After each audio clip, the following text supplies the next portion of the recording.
Good morning बच्चों, पीपीजीएन academy में आपका फिर से एक बार स्वागत है। और आज हम हिंदी की क्लास शुरू करने से पहले आपको बताना चाहूँगी कि पीपीजीएन एकेडमी सैनिक नवोदय मिलिट्री की तैयारी के लिए वीडियोस जो है यूट्यूब पर फ्री में दे रही है।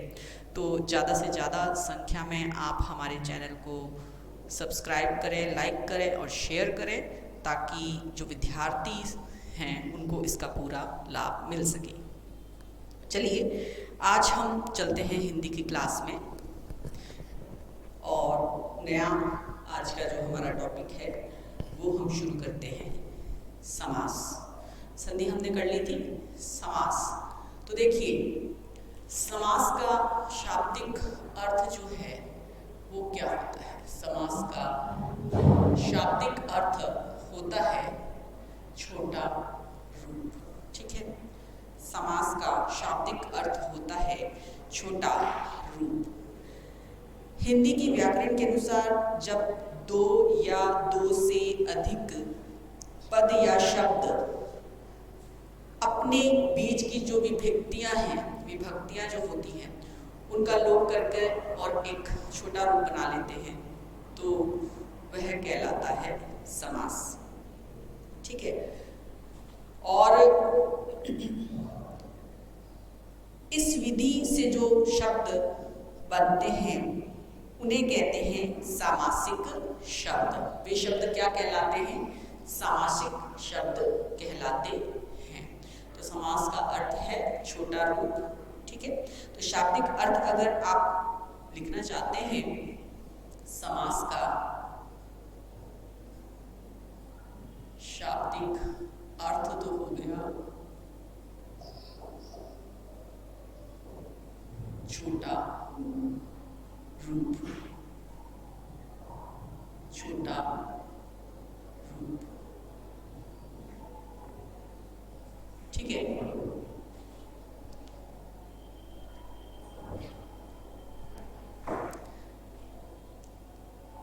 दो या दो से अधिक, जब दो या दो से अधिक पद यानी कि शब्द, ठीक है, अधिक पद कोष्टक में लिख लीजिए शब्द।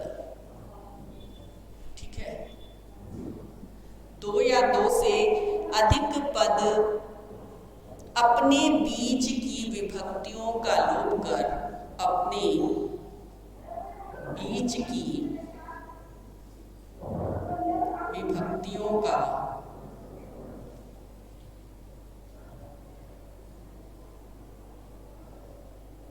लोप कर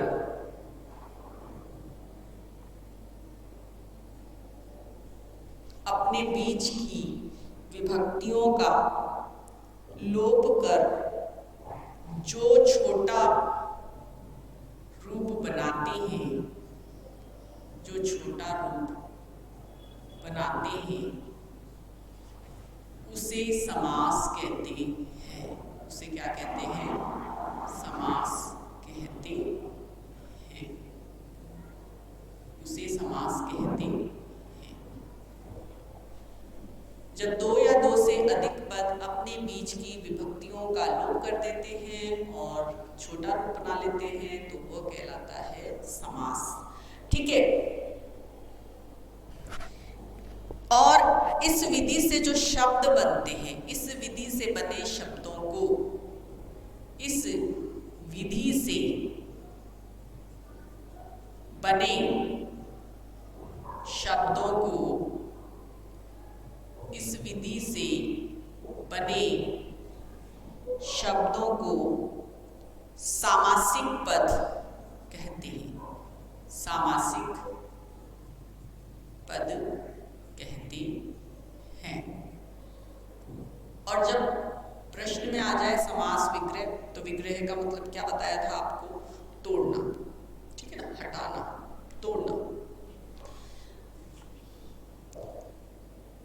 तो लिखिए समास विग्रह किसी सामासिक। अब समास विग्रह की लिख लो आप। समास विग्रह किसे कहेंगे?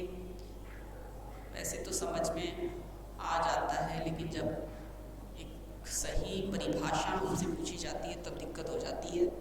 किसी सामासिक शब्द या किसी सामासिक शब्द या किसी सामासिक शब्द या समस्त पद को समस्त किसी सामासिक शब्द या समस्त पद को उसके पदों एवं विभक्तियों सहित उसके पदों एवं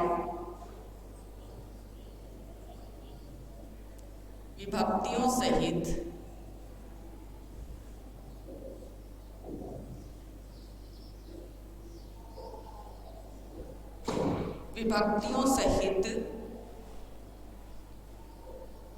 पुनः पृथक करने की क्रिया को पुनः पृथक यानी अलग करने की पुनः पृथक करने की क्रिया को समास विग्रह कहते हैं। समास विग्रह कहते हैं।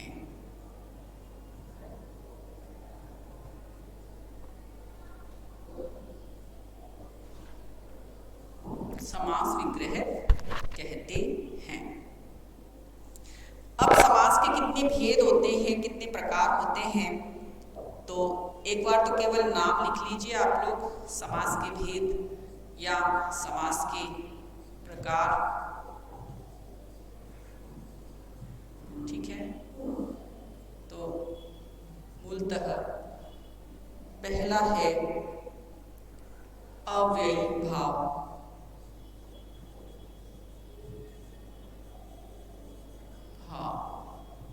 समास, ठीक है,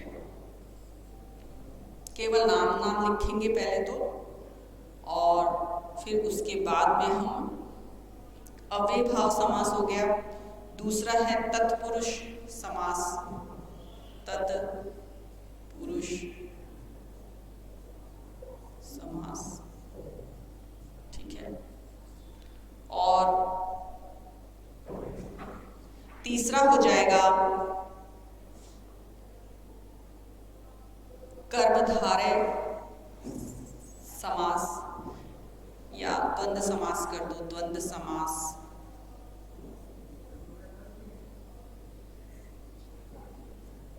और द्वंद्व समास के बाद में है चौथे नंबर पर बहुव्रीहि समास। बहुव्रीहि समास,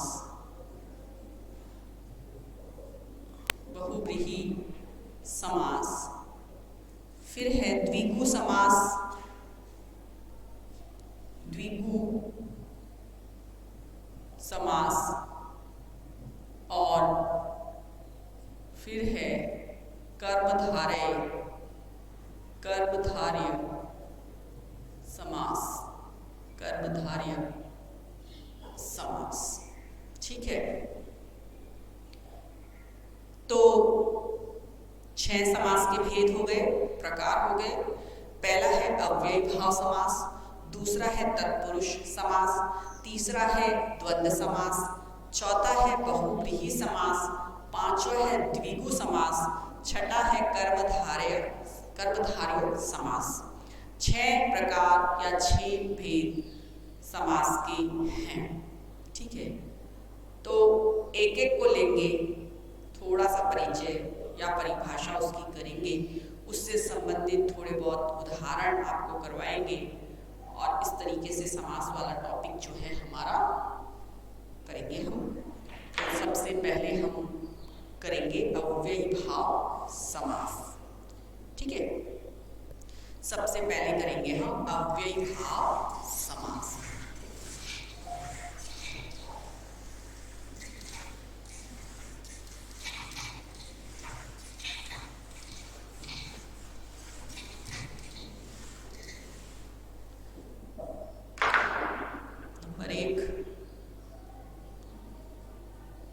अव्ययी भाव समास।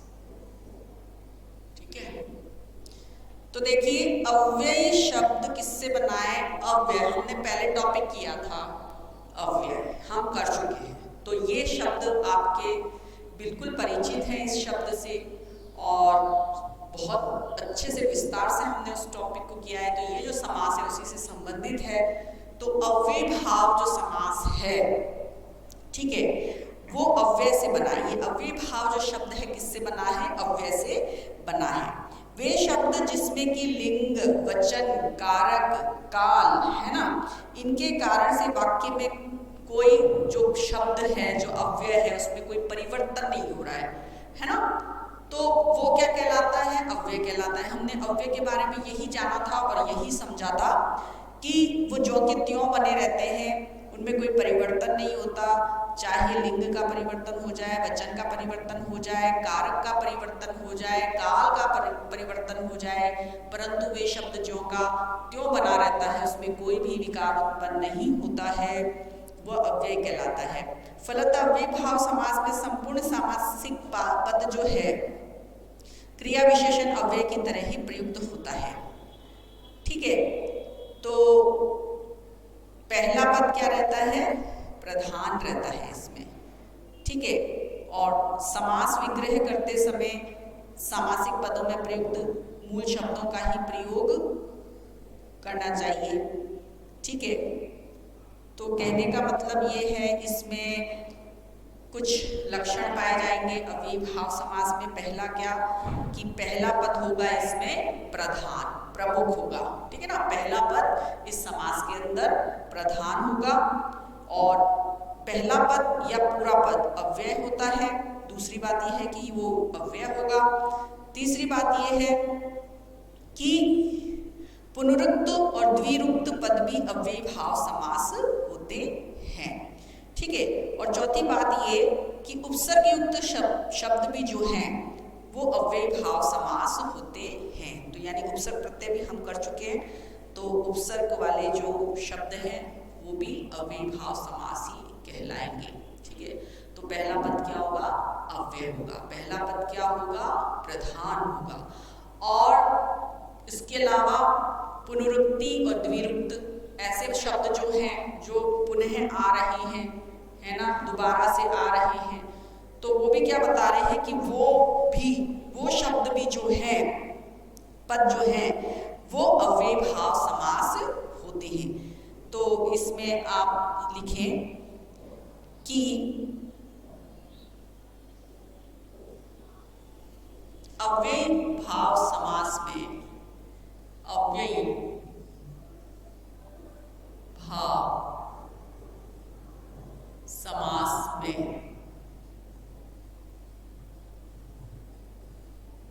पहला पद प्रधान होता है। ठीक है ना, पहली बात तो प्रधान होता है। दूसरी बात ये कि पहला पद अव्यय होता है। पहला पद अव्यय होता है, यानी कि लिंग, वचन,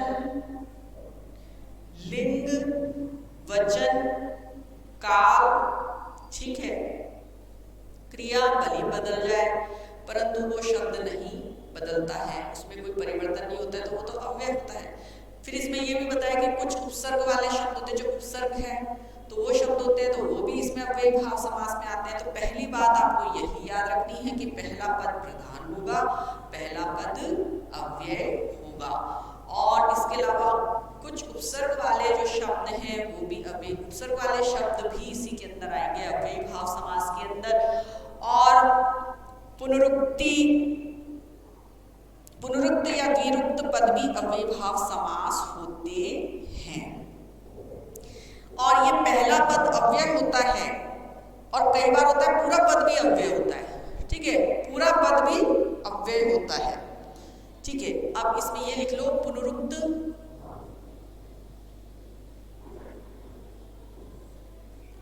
व द्विरुक्त पद भी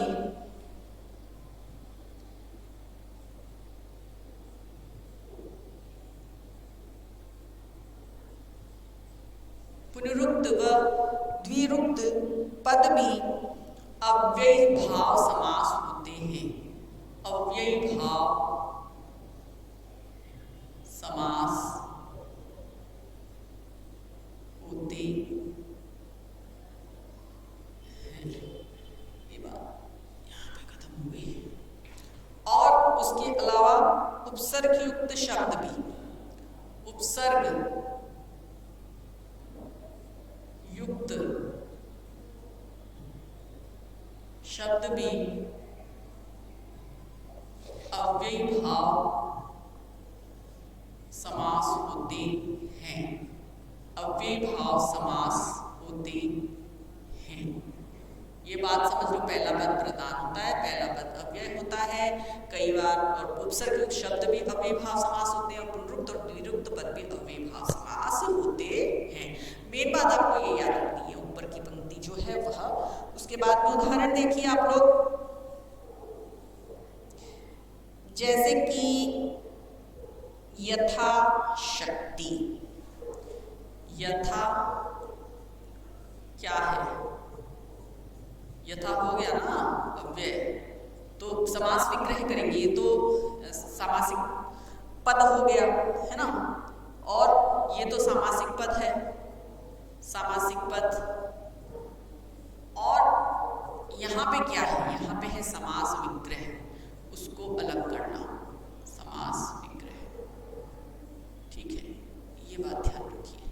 तो यथाशक्ति ये क्या है? अव्यय है, तो ये क्या हो गया? शक्ति के अनुसार। किसके अनुसार? शक्ति के अनुसार। ठीक है, दूसरा शब्द देखिए, दूसरा देखिए आप, सामासिक पद यथाक्रम। यथाक्रम तो क्या हो जाएगा? क्रम के अनुसार, क्रम के अनुसार। तीसरा देखिए, प्रतिवर्ष। प्रतिवर्ष तो हर वर्ष, हर वर्ष। ठीक है, और प्रत्यक्ष। प्रत्यक्ष तो अक्ष का अर्थ आंख, तो आंख के आगे, यानी कि आंख के आगे या नेत्र के आगे, आंख के आगे।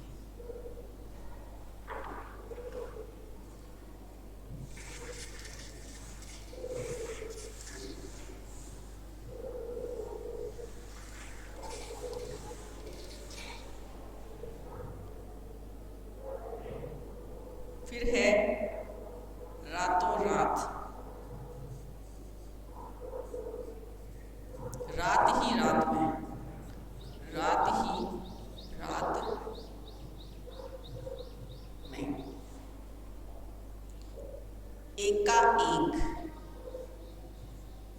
एकाएक, एक के बाद एक, एक के बाद एक।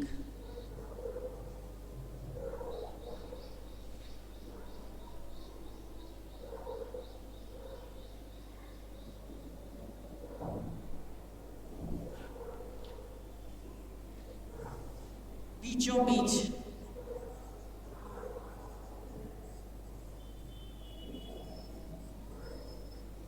ठीक बीच में।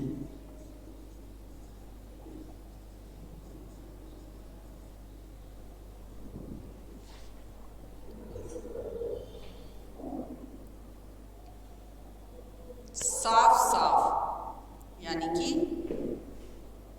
बिल्कुल साफ।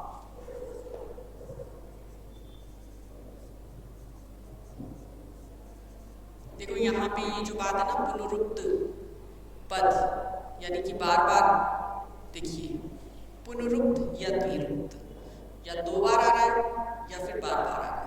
ठीक है, बात एक ये देखिए, दो बार आ रहा है या फिर बार बार आ रहा है, तो बीचों बीच ठीक है। साफ साफ दो बार आ गया है ना, पुनरुक्त बीचों बीच, एक का एक, रातों रात, ये ऐसे ही शब्द है। तो बिल्कुल साफ। उसके बाद में देखो, बिल्कुल साफ के बाद में प्रतिकूल। प्रतिकूल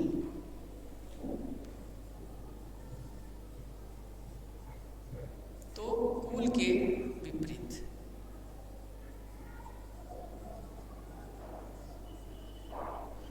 और आखिरी देखिए, आखिरी शब्द है आमरण। आमरण यानी मरण तक। ठीक है, तो ये आपको एकदम अच्छे से स्पष्ट हो गया कि अव्ययीभाव समास में क्या होता है। अव्यय समास में पहला पद अव्यय होता है, पहला पद प्रधान होता है, पुनरुक्ति पद और द्विरुक्ति पद भी जो है अव्ययीभाव समास होते हैं, और उपसर्गयुक्त शब्द भी अव्ययीभाव समास होते हैं। चार बातों का ध्यान रखना है, अव्ययीभाव समास में बस यही है। और ये उदाहरण आप बिल्कुल देख लीजिए, समझ लीजिए, वही मैंने आपको शब्द लिखवाए हैं। तो अब हम चलते हैं दूसरे समास को करते हैं।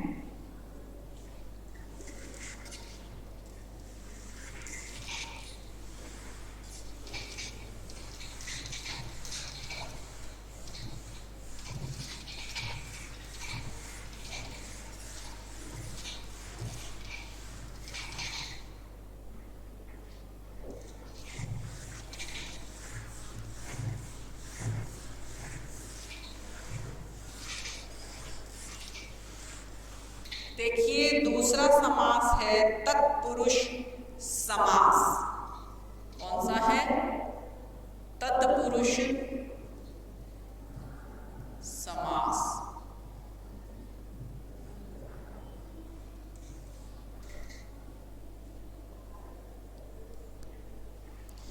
तो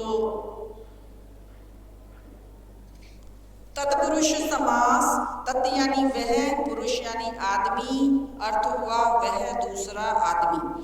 तत्पुरुष सामासिक पद में दूसरा पद होता है प्रधान, और इसके बनाने में जो चिन्ह, कारक चिन्ह होते हैं या जो विभक्तियां होती हैं, उनका हो जाता है लोप। और जब हम विग्रह करते हैं तो वापस में वही विभक्तियां जो है पुनः प्रयुक्त होती है।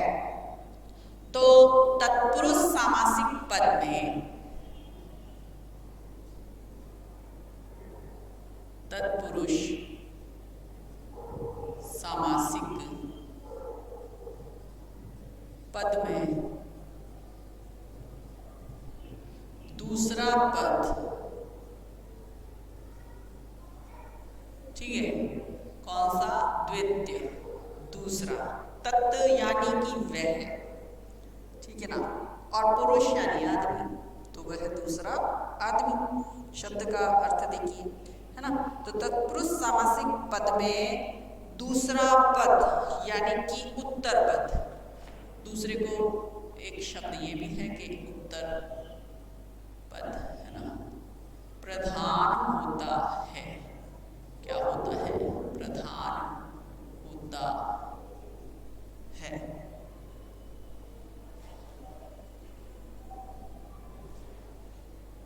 इसके बनाने में कारकीय चिन्हों, इसके बनाने में कारकीय चिन्हों, कारक की जो विभक्तियां होती है ना, कारकीय चिन्हों अर्थात विभक्तियों का, अर्थात विभक्तियों का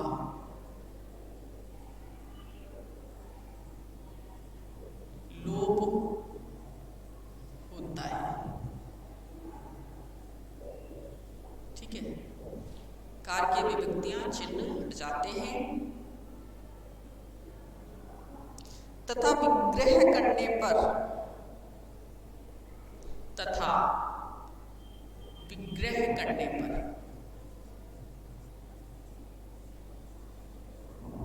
पुनः वो विभक्तियां जो हैं हट गई थी, पुनः विभक्तियां प्रयुक्त होती हैं, प्रयुक्त होती हैं। ठीक है, अब शब्द देखिए, अब इसमें भी क्या होता है, जैसे कारक होते हैं ना, कर्ता, कर्म, करण, संप्रदान, अपादान, ठीक है, अपादान, संबंध, अधिकरण, संबोधन, है ना, इतने कारक होते हैं। तो इतने कारक होते हैं तो उनकी जो विभक्तियां होती हैं, कर्ता ने, कर्म को, करण से, है ना, तो ये विभक्तियां होती है का, के, से, ये सारी विभक्तियां हैं, चिन्ह हैं। तो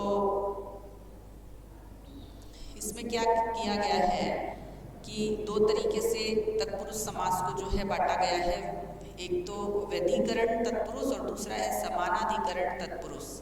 तो वैधिकरण तत्पुरुष जिसमें दोनों पदों की विभक्तियां अलग अलग होती हैं और विभक्तियों के आधार पर इसको वर्गों में बांटा है। हम तो सीधे क्या करेंगे कि हम जो है ज़्यादा ना करके हम सीधे ना उदाहरण लेंगे और उस तरीके से इसको करेंगे। तो यश प्राप्त, पहला उदाहरण, शब्द देखो, यश प्राप्त, ठीक है, यश प्राप्त है तो यश को प्राप्त, यश को प्राप्त, ठीक है।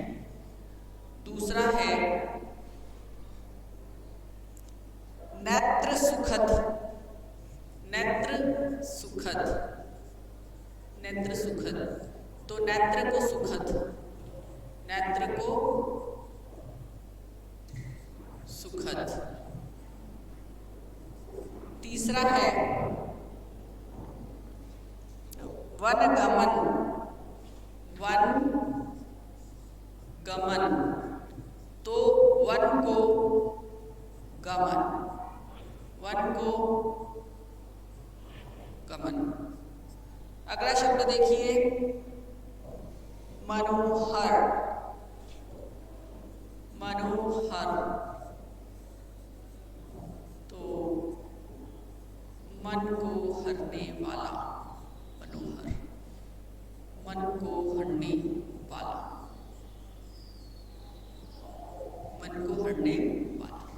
इसी तरीके से और देखिए, हस्तलिखित, हस्त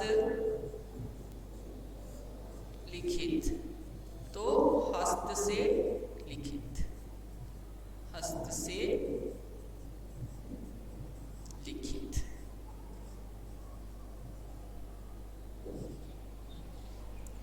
फिर है आंखों देखी, आंखों देखी, आंखों से देखी, आंखों से देखी। अगला देखिए, तुलसीकृत,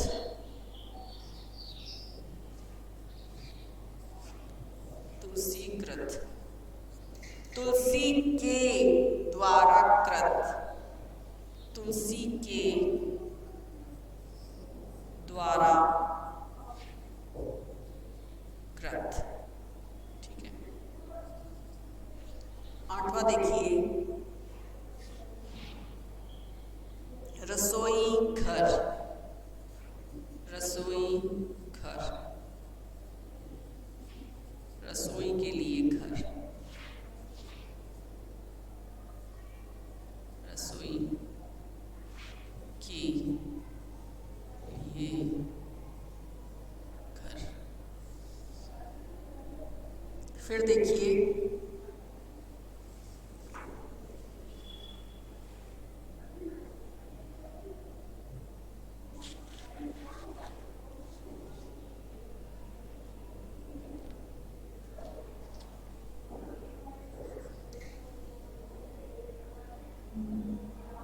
व्यायामशाला,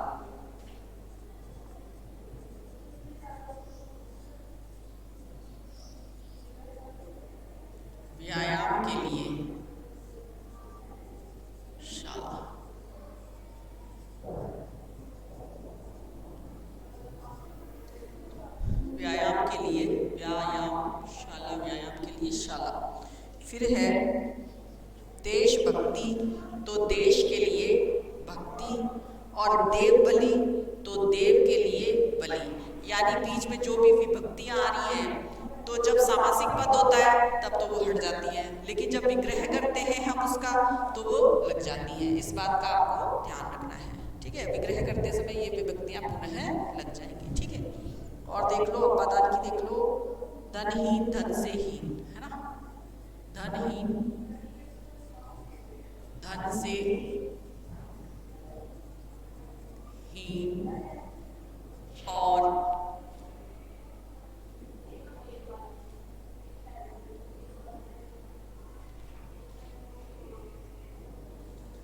धन से हीन। फिर देखो धर्म विमुख, धर्म से विमुख, धर्म विमुख, धर्म से विमुख।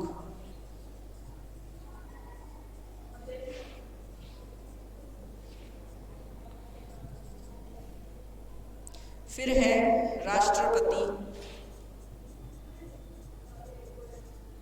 राष्ट्र का पति। अगला शब्द देखिए पराधीन, पराधीन है तो पर के अधीन, पर के अधीन।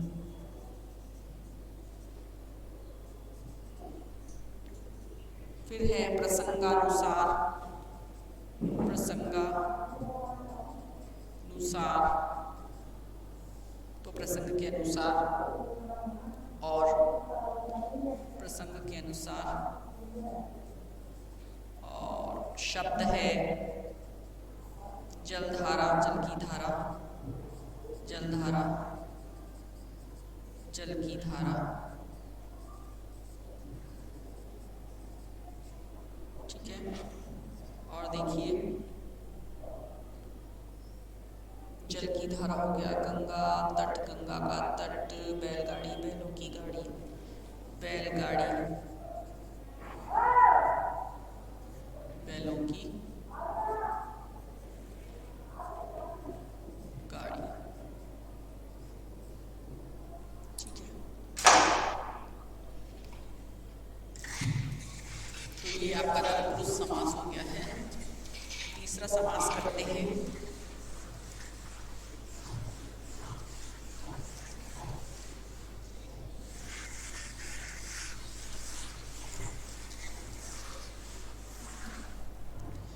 तीसरा समास है हमारा, तीसरा समास है द्वंद्व समास, ठीक है। अच्छा, मैं जैसे आपको ये करवा दी, इसमें एक दो उदाहरण ऐसे हैं जो मैं समझती हूँ आपको करवा देने चाहिए तत्पुरुष के अंदर। तो अन्य तत्पुरुष में आते हैं वो, और वो संस्कृत में वो शब्द जो है उनका प्रयोग संस्कृत में ही संभव है, हिंदी में नहीं है।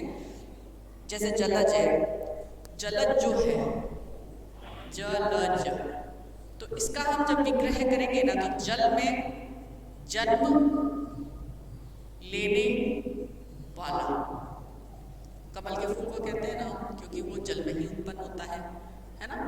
फिर देखिए और देख लीजिए, मैं शब्द करवा देती हूँ आपको। नवचर, नवचर है तो नभ में विचरण करने वाला, है ना, विचरण करने वाला। और इसी तरीके से देखिए गृहस्थ, ग्रह में स्थित, यह है ग्रह में स्थित, है ना। और दिनकर, दिन को करने वाला, दिन को करने वाला है दिनकर, ठीक है। इसी तरीके से देखिए एक दो और लिख लो आप। खेचर, खेचर का जरूर करो भाई, खे यानी आकाश, और इसका हो जाएगा खे में विचरण करने वाला, खे में विचरण करने वाला। ठीक है, और इसी तरीके से देखिए मनसिज, मन सिज, मन में उत्पन्न, मन में उत्पन्न, है ना। और धनंजय, धन को क्या करने वाला, जय करने वाला, धन को जय करने वाला, धन को जय करने वाला। ठीक है, इसी तरीके से एक दो और देख लो।